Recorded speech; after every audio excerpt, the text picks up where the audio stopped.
आप दोस्तों, मैं वाजिद अली मयूर टाइम न्यूज़ है आपका इस्तकबाल करता हूँ। दोस्तों, ये धर्म क्या है, आज मैं इस विषय पे एक छोटी सी गुफ्तगू कर रहा हूँ कि हम धर्म किसे माने हैं। धर्म इस्लाम है, धर्म सनातन है, धर्म बौद्ध है, धर्म सिख है या धर्म ईसाई है। जब हम इन सभी पहलुओं पे गौर करते हैं तो सब में एक समानता पाई गई है। वो समानता है सत्य, अहिंसा, मानवता और दया। मेरी सोच में, मेरी नज़र में ये धर्म है और इसी का उपदेश कुरान में, चारों वेदों में, 18 पुराण में, बाइबल में, जितने भी धार्मिक ग्रंथ हैं उनमें इन्हीं का उल्लेख मिल रहा है और इन्हीं के प्रति जागरूकता बताई है। चलिए, आज हम इसी पहलू पे नज़र रखते हुए आपको एक हादसा सुनाते हैं। एक मुस्लिम घनी परिवार, उसके घर में एक फंक्शन हो रहा है। मुस्लिम समुदाय में एक फंक्शन होता है जिसे अकीका कहा जाता है। ये बच्चों के लिए किया जाता है, उनकी सलामती के लिए किया जाता है। इसे वाजिब करार भी दिया है, किसी ने सुन्नत भी बताया है। इसमें किसी जानवर को ज़िबा करके, बकरी या बकरा, उसका गोश्त तमाम रिश्तेदारों और गरीबों और यतीमों में खिलाया जाता है। चलिए, इस पहलू को नज़र में रखते हुए उस घने परिवार में एक बच्ची का अकीके का फंक्शन हो रहा था। पूरा घर खुशियों से झूम रहा था। रिश्तेदार वगैरह, उसके माँ बाप उस फंक्शन में शामिल थे। घर में खुशी का माहौल था। इत्तेफाक होता है कि इस रस्म में बच्ची को माला पहनाते हुए या गिफ्ट देते हुए उस बच्ची को बुलाया जाता है। जब उस बच्ची को बुलाया जाता है तो उसकी माँ उसे रिश्तेदारों में, भीड़ में इधर उधर ढूंढने लगती है। बच्ची का पता नहीं चलता। वो परेशान सी होती है। वो अपने हस्बैंड को बोलती है, हस्बैंड तलाश करता है।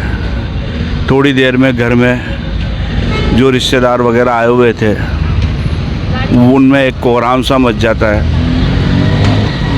ढूंढते हैं मगर उस बच्ची का कहीं पता नहीं चलता। वो खुशियों भरा घर मातम में तब्दील हो जाता है। सबके चेहरे से हवाइयाँ उड़ जाती हैं।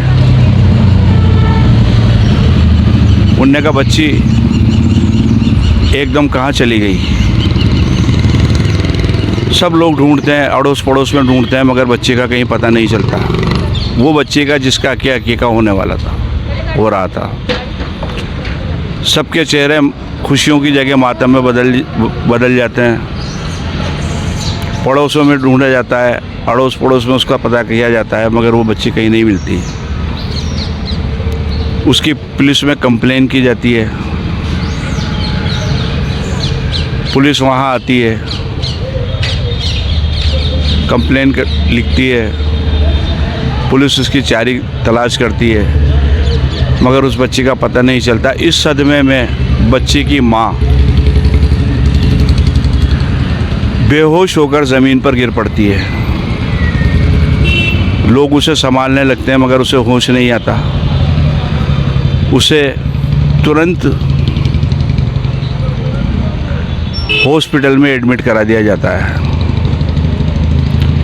एडमिट डॉक्टर उसे उसकी गंभीर हालत देखकर उसे आईसीयू में रख देते हैं। सारा माहौल जो खुशियों में था वो एक गम में तब्दील हो जाता है। उसके पति पुलिस से कहते हैं कि चाहे जितना पैसा लगे, चाहे जितना खर्च हो, मगर उस बच्ची को ढूंढ के निकाल लाओ, क्योंकि मेरी बीवी उसकी बच्ची के बिना नहीं रह सकती। हॉस्पिटल में उस बच्ची की माँ की हालत रोज़ गिरती जाती है, पल्स डाउन हो जाती है, हार्ट प्रॉब्लम जैसी हो जाती है, कोमा में हो जाती है। वो बहुत पैसा खर्च करता है, बहुत अल्लाह से दुआएं करता है कि परवरदिगार हमारी मदद कर। पुलिस वालों से कहता है कि साहब वो अगर कोई फ़ोन आए या किसी तरीके की कोई डिमांड करे तो मैं उसको हर चीज़ देने को तैयार हूँ, मैं अपना घर सब कुछ बेच दूँगा, लेकिन ये वो बच्ची हमें मिल जाए और उसकी माँ ठीक हो जाए। मगर ऐसा नहीं होता। एक दिन डॉक्टर उस औरत के हस्बैंड से कहते हैं कि आप इन्हें घर ले जाइए, इनका उपचार सिर्फ वो बच्ची है जो इनसे खो गई है, हम इसमें आपकी कोई मदद नहीं कर सकेंगे। वो आदमी निराश हो जाता है, टूट चुका होता है, घबरा चुका होता है। एक खुशी के माहौल में किस तरह एकदम आपदा आई, परेशान हो चुका होता है। मगर क्या करे, वो अपनी बीवी को लेकर अपने घर ले आता है, कुछ नर्स वगैरह का अरेंजमेंट करके वहाँ पे ट्रीटमेंट करवाना शुरू कर देता है इस आस पे कि शायद वो ठीक हो जाए, मगर कोई फ़ायदा नहीं मिलता। एक दिन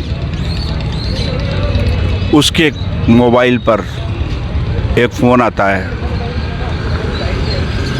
और उस पर फ़ोन वाला इस बात को कहता है, फ़ोन करने वाला इस बात को कहता है कि मैं आपकी बच्ची को आपके घर लेकर आ रहा हूँ और पुलिस को इन्फॉर्म कर दो कि वो मुझे गिरफ़्तार कर ले। पुलिस और कानून जो चाहे मुझे सज़ा दे, मैं अपना जुर्म कबूल करूँगा, मगर आप मेरी बात पे यकीन करें, मैं आपके पास आपकी बच्ची को लेकर आ रहा हूँ। आपसे इतनी सी गुजारिश ज़रूर है कि आप इस बात की इन्फॉर्मेशन पुलिस को ज़रूर कर दें, ताकि वो अपना काम कर सके। ठीक है, उस आदमी की जान में जान आती है। उसे एक तो यकीन नहीं होता कि ऐसा भी हो सकता है, एक तरफ उसे ये भी उम्मीद होती है कि शायद उसकी दुआ परवरदिगार ने सुन ली है।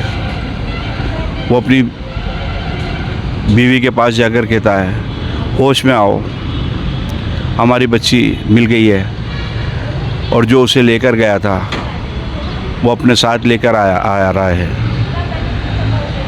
और उसने ये भी कहा है कि पुलिस को भी बुला लो, मैं अपना जुर्म भी कबूल करूँगा। ये कहकर वो मोबाइल लेता है और पुलिस को इन्फॉर्म करता है। थोड़ी देर में पुलिस वहाँ आ जाती है और उस आदमी का जो बच्चे लेके गया था उसका इंतज़ार करती है। थोड़ी सी देर में एक आदमी उस बच्चे को गोद में लेकर वहाँ पर आ जाता है, बच्चे को फर्श पर खड़ा कर देता है। पुलिस वाले उसका आदमी उसे मुजरिम समझकर उसे घूरने लगते हैं। पुलिस वाले को गुस्सा आता है और वो उसके मुंह पर एक ज़ोरदार थप्पड़ मारता है, जिससे वो ज़मीन पर गिर जाता है। जब वो ज़मीन पर गिरता है तो उसके होंठ फट जाते हैं और खून मुंह से बहने लगता है। वो आदमी ज़मीन पर पड़ा हुआ ही पुलिस वाले की तरफ घूर कर कहता है कि मैं तो सरेंडर होने आया हूँ, मुझ पर जुल्म क्यों? अगर ये थप्पड़ इस आदमी के चेहरे पर मारोगे तो ज़्यादा अच्छा होगा। उसका ये लफ्ज़ सुनकर, उसकी ये बात सुनकर वो पुलिस वाले और वो आदमी उसको गौर से देखते हैं। वो धीरे धीरे फर्श से उठता है और उनके चेहरे को देखता हुआ कहता है, मेरी शक्ल क्या देख रहे हो? इस आदमी को देखो जो ना इंसानियत में समझता है, ना मानवता में समझता है, ना धर्म में समझता है। फिर वो अपनी बात को दोहराते हुए कहता है कि इसका एक भाई है जो बेहद गरीब मुफलिस है, एक टूटे फूटे मकान में रहता है।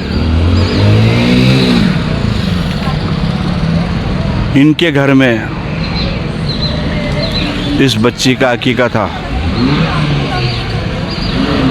इसने और इसकी बीवी ने, जो आज ये बिस्तर पर लेटी हुई है, इन्होंने प्लान बनाया कि तुम्हारे भाई के पास एक बकरी है, वो बहुत सस्ती हमें दे देगा क्योंकि वो परेशान हाल है, उसके घर में तंगी है। बाज़ार से जाओगे, बाज़ार से लाओगे तो महंगी पड़ेगी।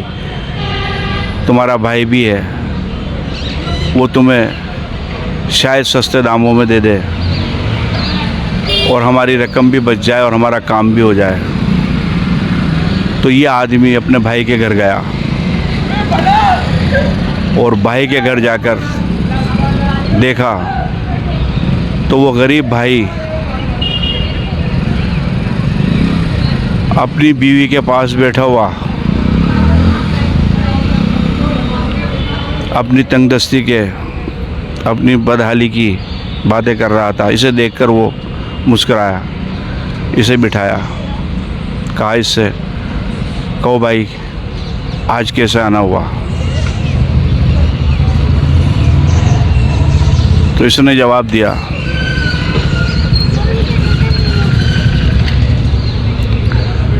कि यार वो बच्ची का एक हकीका है और मैं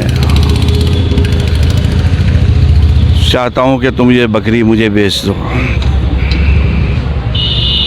उसने बकरी की तरफ देखा जिसके साथ एक उसका छोटा सा बच्चा भी था।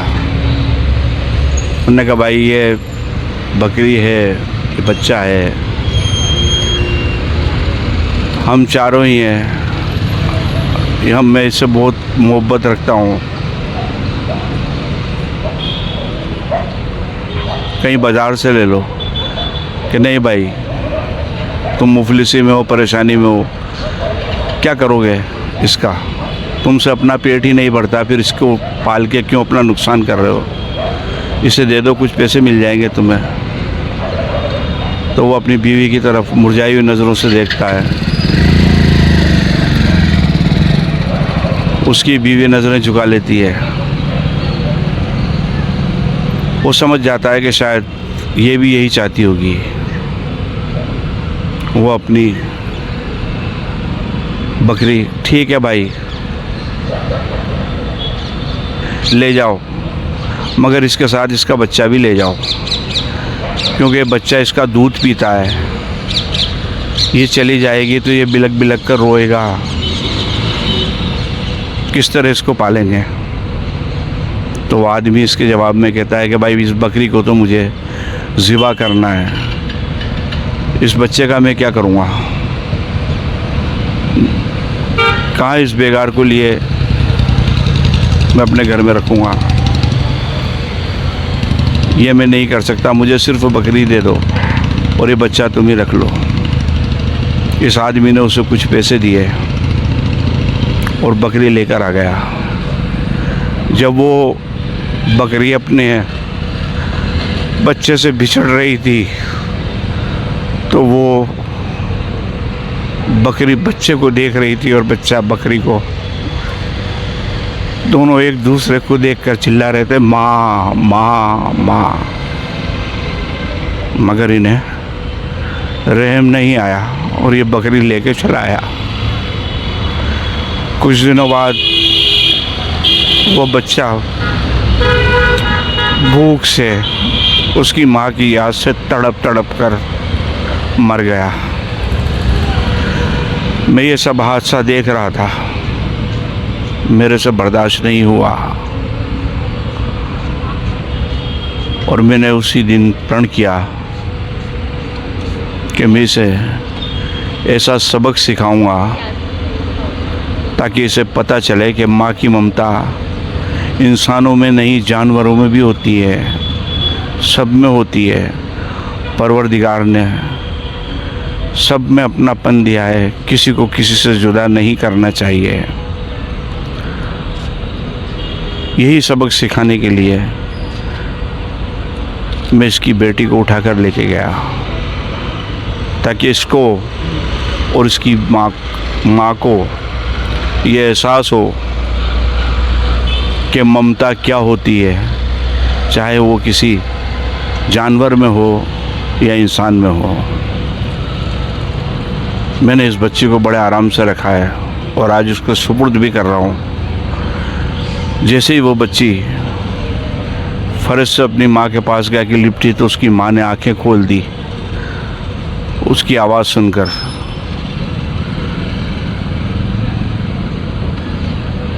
ममता थी ना, उसे उसी आवाज़ की तो ज़रूरत थी। ये देखकर पुलिस वालों ने और उस आदमी ने अपनी शर्मिंदगी का एहसास किया। हम लोग